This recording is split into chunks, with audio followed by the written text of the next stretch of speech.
Hello दोस्तों, आपके अपने चैनल अखिल स्टडी पॉइंट दोस्तों आपका बहुत बहुत स्वागत है। दोस्तों आज मैं आपके लिए हिंदी व्याकरण से महत्वपूर्ण क्वेश्चंस को लेके आया हूं दोस्तों, जो आपके बिहार पुलिस, बिहार दरोगा भर्ती, बिहार शिक्षक भर्ती 2.0 के लिए बहुत ही महत्वपूर्ण क्वेश्चंस हैं। तो आइए वीडियो को शुरू करते हैं। ना 3 में ना 13 में मुहावरे का कौन सा अर्थ है दोस्तों? तो दोस्तों ना 3 में ना 13 में, तो दोस्तों इस मुहावरे का अर्थ है किसी भी गिनती में ना आना, अर्थात किसी भी गिनती में ना आना। मुहावरा क्या कहता है? ना ही 3 में हो ना ही 13 में हो, तो इसका अर्थ होगा कि किसी की भी गिनती में ना आना। Option D is the right answer. वत्सरण का क्या तात्पर्य है? तो दोस्तों इसका तात्पर्य है निंदा करना या तिरस्कार। क्या दोस्तों? ऑप्शन है निंदा और तिरस्कार, यानी किसी का तिरस्कार और निंदा करना, उसे क्या बोलते हैं दोस्तों? वत्सर्ण बोलते हैं। Option A is the right answer. अंतर्विरोध शब्द में किस प्रकार की संधि है? तो दोस्तों अंतर्विरोध शब्द में जो है विसर्ग संधि का प्रयोग हुआ है। कौन सी संधि का? ऑप्शन सी, विसर्ग संधि का प्रयोग हुआ है। Option C is the right answer. चांदी का जूता मारना मुहावरे का सही अर्थ निम्न में से कौन सा है? यानी चांदी का जूता मारने का मुहावरे का अर्थ क्या होगा? तो दोस्तों इसका अर्थ है रिश्वत देना। क्या? रिश्वत देना, अर्थात हम उसको क्या करते हैं?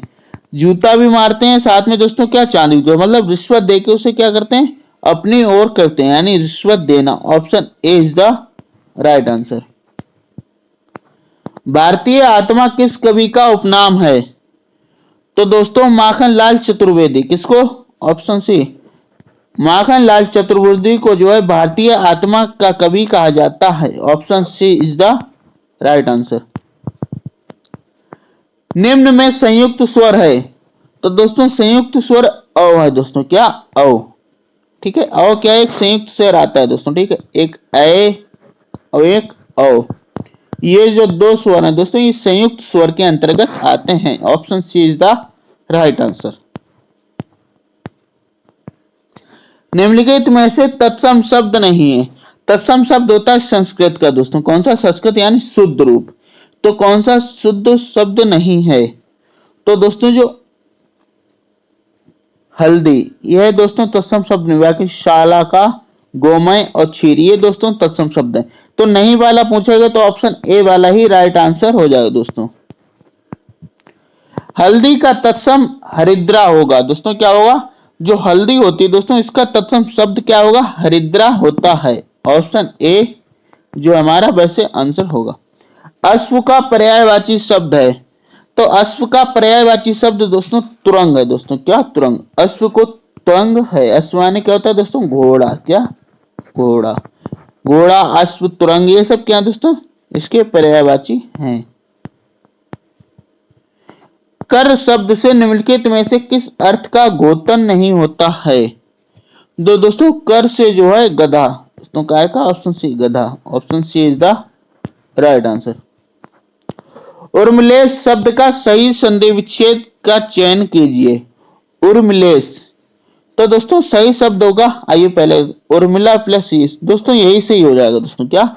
उर्मिला प्लस ईस उर्मिलेश होता है। तो संधि विच्छेद हमारा ऑप्शन ए वाला ही बिल्कुल सही हो गया। Option A is the right answer. निम्नलिखित में से किस विकल्प में सभी शब्द पर्यायवाची नहीं हैं? मतलब सभी शब्द जो हैं पर्यायवाची नहीं हैं। दोस्तों विशिख, तीरसु, ये सभी पर्यायवाची हैं। निशित, मदिरात्र, बासर, ये नहीं है दोस्तों। ऑप्शन बी वाला नहीं है।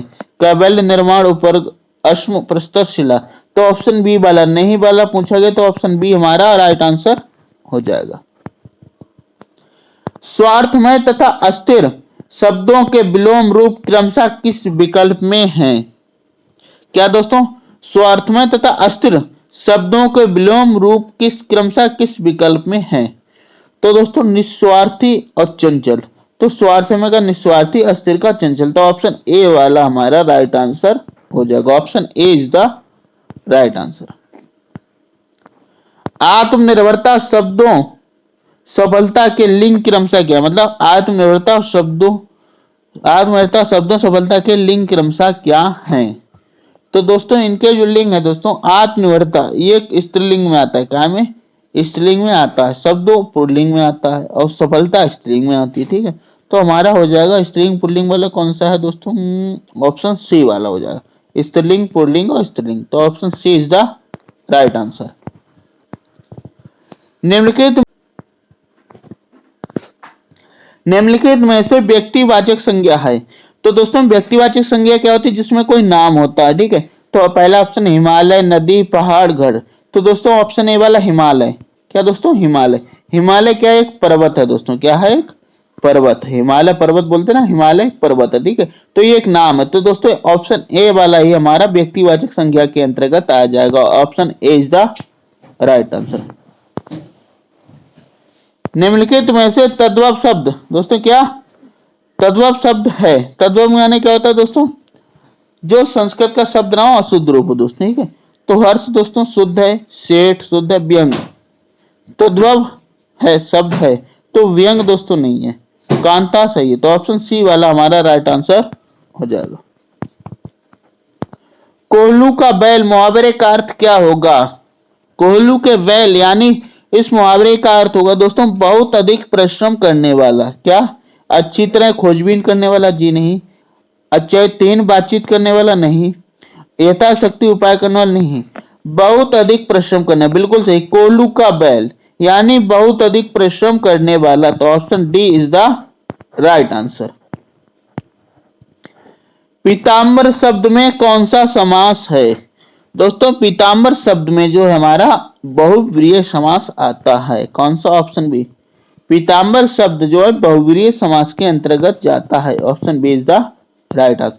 पीताम्बर में बहुव्रीहि समास है, इसका समास विग्रह होगा पीत है अंबर जिसका अर्थात कृष्ण, यानी पीत है अंबर जिसका अर्थात किसकी, कृष्ण की ओर संकेत करता है, कृष्ण और जो किसी और व्यक्ति वस्तु की ओर संकेत करेगा तो वह बहुव्रीहि समास के अंतर्गत जाएगा।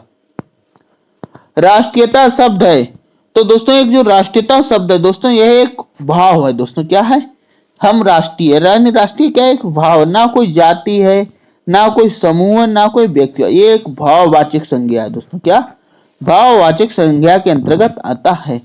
राष्ट्रीयता से राष्ट्रीय होने का भाव उत्पन्न हो रहा है, क्या दोस्तों राष्ट्रीय, हम क्या राष्ट्रीय हैं। ठीक है, तो इस विकल्प को हम भाववाचक संज्ञा के अंतर्गत लाएंगे, तो ऑप्शन सी वाला जो हमारा राइट आंसर होगा। निम्नलिखित में से समुद्र शब्द का पर्यायवाची है, दोस्तों हमारे समुद्र शब्द का पर्यायवाची पयोधी, ऑप्शन ए वाला ही हो जाए, पयोधी जो है एक समुद्र शब्द का पर्यायवाची है, option A is the right answer. जिसकी गर्दन सुंदर हो, वाक्यांश के लिए एक शब्द, यानी जिसकी गर्दन सुंदर हो, तो दोस्तों जिसकी गर्दन सुंदर हो अर्थात सारस गर्दन सुंदर होती है, बैरी सुंदर होती है, तो दोस्तों सुग्रीव एक शब्द में कहा गया ना, तो सुग्रीव कहेंगे, क्या कहेंगे, सुग्रीव कहेंगे जिसकी गर्दन सुंदर हो। निम्नलिखित में से किस व्यंजन वर्ग का उच्चारण स्थान ओष्ठ है, व्यंजन वर्ग का उच्चारण स्थान ओष्ठ है। तो दोस्तों जो व्यंजन वर्ग का उच्चारण स्थान होता है दोस्तों, इसमें मैंने आपको बताया कि इसमें जो है क्या नाम है, एक का वर्ग होता है, चा वर्ग होता है, टा वर्ग होता है, ता वर्ग होता है, पा वर्ग होता है दोस्तों, क्या का होता है दोस्तों, और चा होता है, टा होता है, ता होता है और पा होता है। ठीक है, जिसे बोलते हैं कचट तप, मैंने क्या बनाया कचट तप। ठीक है, का वर्ग, चा वर्ग, टा वर्ग, ता वर्ग और पा वर्ग दोस्तों। ठीक है, तो दोस्तों जो का वर्ग होता है इसकी कंठ से दोस्तों, कहां से, कंठ से होता है, काय से होता है, कंठ से होता है। चा वर्ग जो होता है वो तालु से होता है, काय से होता है, तालु से होता है। जो टा वर्ग होता है ये मूर्धा से होता है, काय से होता है, मूर्धा से होता है। ता वर्ग होता है दंत से होता है, काय से होता है, दंत से। और जो पा वर्ग होता है ये ओष्ठ से होता है, काय से होता है, ओष्ठ से होता है। तो दोस्तों मैं आपको बताना चाहूंगा इसमें क्या पूछा गया है, ओष्ठ वाला, तो ओष्ठ वाला हमारा पा वर्ग हो जाए, क्या पा फा बा भा मा। ठीक है, और ये ता वर्ग है जो ता था दा, ये दंत से आएगा, काय के अंतर्गत आएगा, दंत के अंतर्गत आएगा। टा ठा ये दोस्तों आएगा हमारा तालु के अंतर्गत, और चा छा छा ये काय के अंतर्गत आएगा, तालु के अंतर्गत आएगा। ठीक है,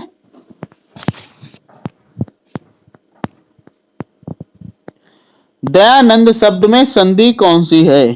तो दोस्तों दयानंद शब्द में जो हमारी दीर्घ संधि आएगी, क्या आएगी? ऑप्शन बी, दीर्घ संधि आएगी। Option B is the right answer. Dayanand शब्द की संधि होती है दया प्लस आनंद। दोस्तों क्या? दया प्लस आनंद, अर्थात उसमें दीर्घ संधि का प्रयोग हुआ है। Option B is the right answer. वे शब्द जो किसी संज्ञा सर्वनाम के गुण, दोष, रंग, रूप, आकार, दशा का बोध कराते उन्हें क्या कहते हैं? तो दोस्तों उन्हें हम गुणवाचक कहा गया। क्या कहा गया? गुणवाचक विशेषण कहा गया।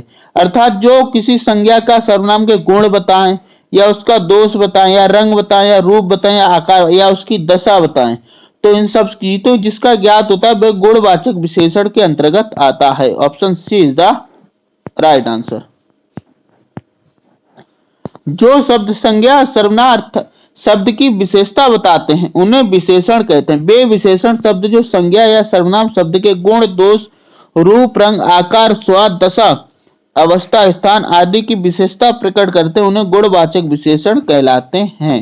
Option C is the right answer. निम्न में कौन सा शुद्ध शब्द है? शुद्ध शब्द का मतलब अर्थात तत्सम शब्द।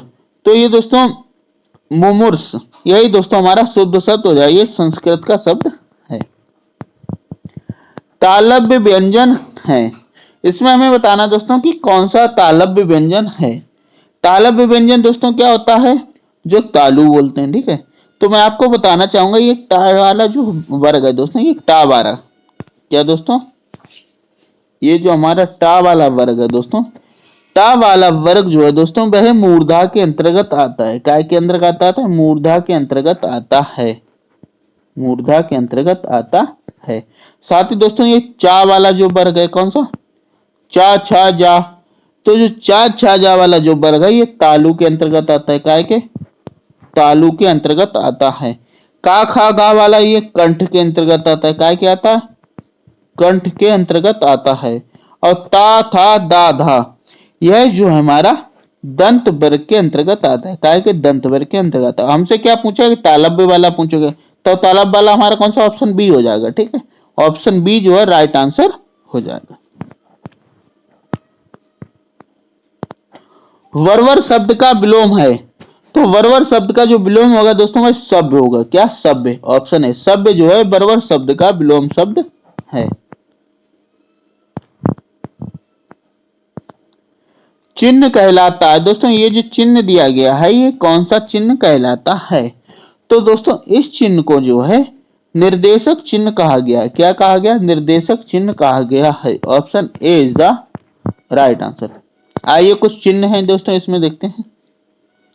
ये निर्देशक चिन्ह होता है। कौन सा निर्देशक चिन्ह होता है? ये विस्मय बोधक चिन्ह होता है। विस्मय बोधक का ओ, हे राम, ऐसे में जो प्रयोग किया जाता है कौन सा? विस्मय बोधक चिन्ह। अल्प विराम, वाक्य लिखते समय जो ना कॉमा लगाते हैं, ये क्या? अल्प विराम के अंतर्गत आता है। और हमारा ये हो गया लोप निर्देशक चिन्ह। तो ये चिन्ह है दोस्तों, ये कई बार एग्जाम में पूछे जाते हैं।